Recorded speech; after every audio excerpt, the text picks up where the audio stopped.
আজকে আমি আবার একটা সাউথ ইন্ডিয়ান ডিশ তোমাদের সামনে নিয়ে এলাম। সবাই জানো অবশ্যই, এটা হচ্ছে সাম্বার, একদম অথেন্টিক কেরালিয়ান ডিশ। এর জন্য ডাল নিয়ে নিলাম আমি, অড়হর ডাল 2 কাপ। ভালো করে সেই ডালটাকে ধুয়ে আমি বেশ 1-2 ঘন্টার জন্য ভিজিয়ে রেখে দিলাম। তারপরে এদিকে সবজি কেটে নিলাম। আমার এই গাছের সজনে ডাঁটা খুবই হয়েছে, অনেক হয়েছে। এই কয়েকটা পেড়ে নিয়ে এসে কেটে ছুলে সেটাকে ধুয়ে রাখলাম।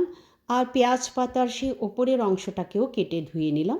আর অনেকগুলো টমেটো, পাকা টমেটো নিয়ে নিলাম, সেগুলোকেও কেটে নিলাম।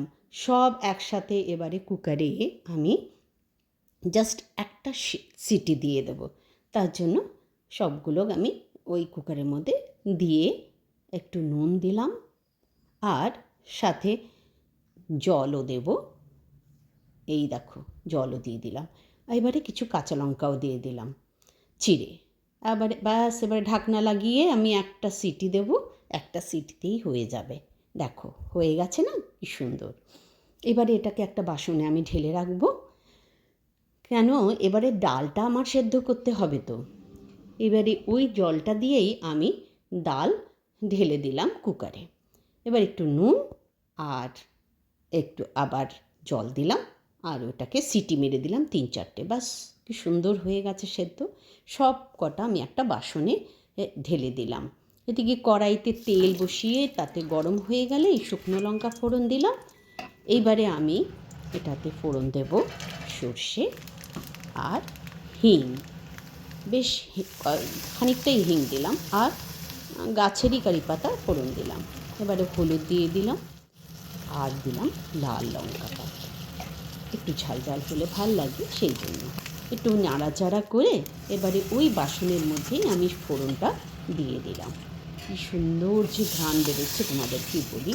আবার কড়াইয়ের মধ্যে যে তেলটা লেগেছিল সেটাও আমি একটু ডালের মধ্যে দিয়ে নেড়ে চেড়ে দিলাম। বাস, হয়ে গেল আমার ডাল সাম্বারটা ফোড়ন দেওয়া। তার মধ্যে না আমি একটু কাঁচা আম ছিল, সেই কাঁচা আমের আঁটিও আমি 2-3টের মধ্যে দিয়ে দিয়েছিলাম।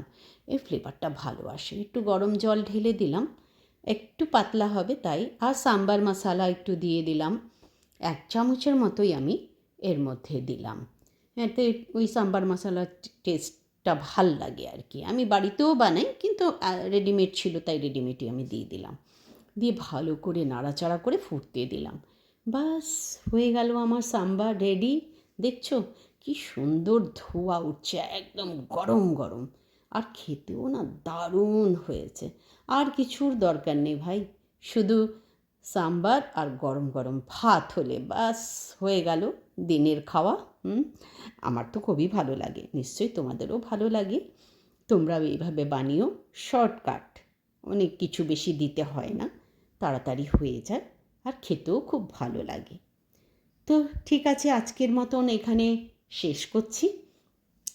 আমার রান্নাটা ভালো লাগলে লাইক অ্যান্ড শেয়ার করো, আর সাবস্ক্রাইব তো অবশ্যই করো, পাশে থেকো গো। আবার দেখা হবে নতুন কিছু রেসিপি নিয়ে, তোমাদের সাথে কথা বলবো।